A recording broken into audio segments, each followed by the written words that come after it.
It's me and Ray Charles.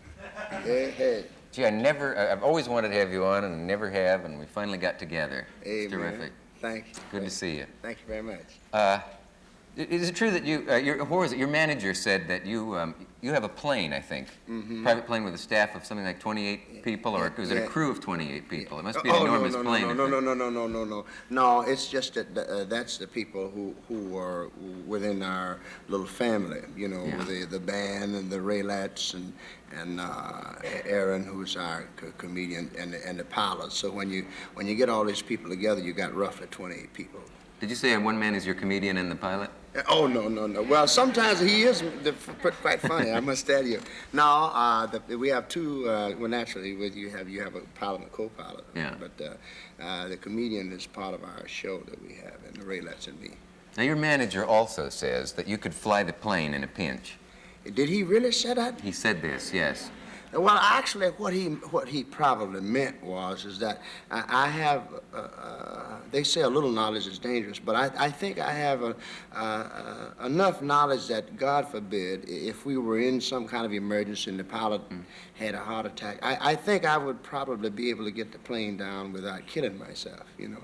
We might tap a wing or something, you know, but at least I would be alive, you see, and that's what counts. No, your manager said you wouldn't tear up a wing or anything. Well, he's practical. He has great confidence in you. Yeah, right. Would he let you perform an appendectomy on Yeah. Tell me, you've been blind since what age? Not permanently. Well, I started. Not always, I started to work on it. I was about 5 years old when I started to lose my sight, and I finished the job when I was maybe 7. Yeah. So you can remember images. Oh yeah, colors. Clearly. Oh yeah, sure. Things look like. Yeah, I remember the standard things, you know, like green, brown, yellow, white, black, things like that. But these new colors they got, you know, like electric pink and chartreuse. I don't know what the devil that looks like. You're not missing that much. No, really. Okay, then thanks. I'm electric pink, for example. Oh!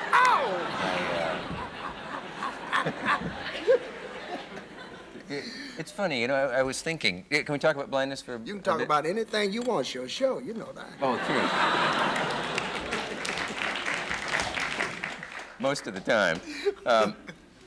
I've been told that some blind people who could have their sight restored have refused because they have spent most of a lifetime adjusting to it, and that it would just completely disorient them to have it restored suddenly. They'd have to learn all new habits, and they have actually... Can you sympathize with that? Or if I could wave a wand and say you will see, would you accept that? I probably, well, let's put it this way.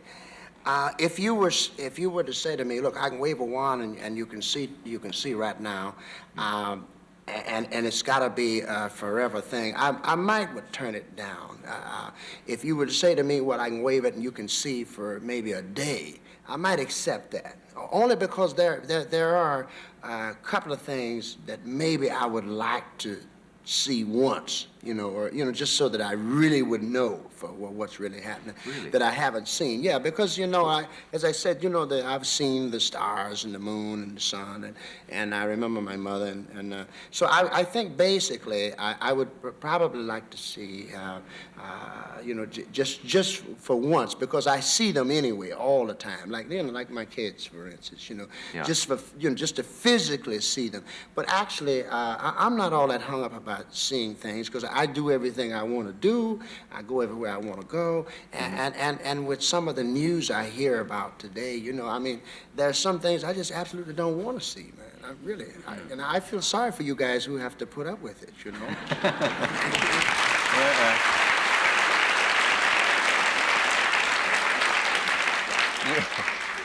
You said your kids. What else would be on that list of things you'd really like to get one look at? Well, it's really not that much. I think maybe some of the, you know, the artwork paintings, but I don't have any special thing, you know, outside of the, I think one day, if I could see for one day, it would really cool me out, because everything that I think I would want to see, I mean, really want to see, I could do. You know, I don't have. Get it in a day. Oh yeah, That's sure. interesting. You know, because for instance, you know, talking about people seeing things. You know, you watch the news and then you know everything is so bad. You know, somebody's killing somebody or whatever they're doing. You know, and of course the guys in my band. You know, when I go out with them, they take me out and we're going down the street and they go crazy. You know, they look at the girls in these mini skirts and things or whatever, and they, gee. Well, you know, I think. You see, I think I'm fortunate. I don't have to suffer like that. You know what I mean? And if you want to, you can picture it any way you want to. Oh, of So course you that's, can. Well, I figure if I really want to know, I have the greatest sight in the world, the sense of touch. You can't beat it, man. You know. Oh, I see. You didn't change the subject. Oh, no. Okay. So if I say, and I was thinking about this today, we all have a visual image of somebody, people who are sighted.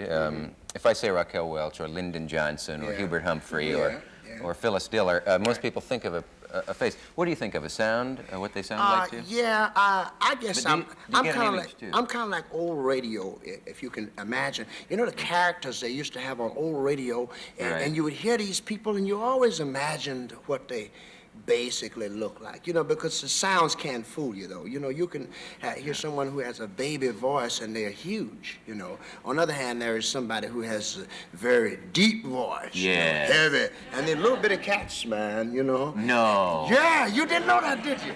No, I didn't. I hear you, baby. How do you picture me? No, well, actually, I think that... Speak right up here where I am. You don't mind? Well, you know,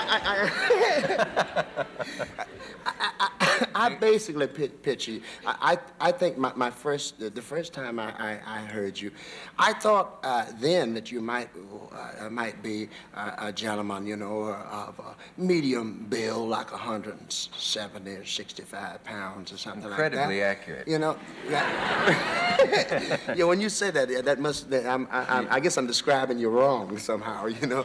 But this is what you know. You don't have what you call the world's deepest voice or the world's lightest voice. Very pleasant man. I could, you know, like you have one of those come hither sounds. You know? Really?